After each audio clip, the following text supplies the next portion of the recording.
was the most revealing discovery in the book?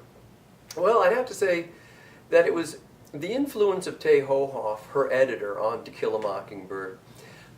Because you see, when we only had one novel, To Kill a Mockingbird, to use, we didn't know what iterations it went through, we didn't know how many times it was rewritten, and a lot of people, I think, had the impression that the book sort of emerged full-blown from the forehead of Harper Lee.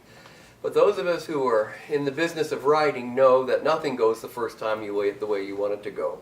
So now that we have Go Set a Watchman, you see what the book was like that was written in the late 1950s, and the book that emerged out of that, To Kill a Mockingbird, that was published in the 1960s.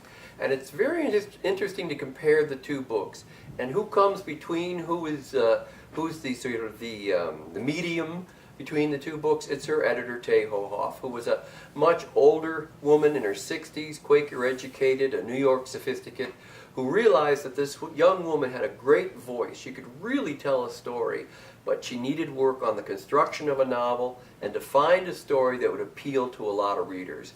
Because those of you who have read Go Set a Watchman know that there's a lot of anger in that book and a lot of disappointment. Jean Louise comes back to Macomb at 28 years old, and she's disappointed by what she finds, but she's been in New York and she's seen another world.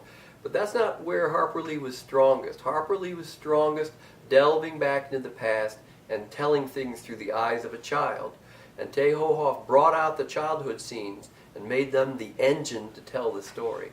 So it's a lesson to a lot of young writers about how valuable a good editor can be, a compassionate editor who helps an author work their way to the true story that they want to tell.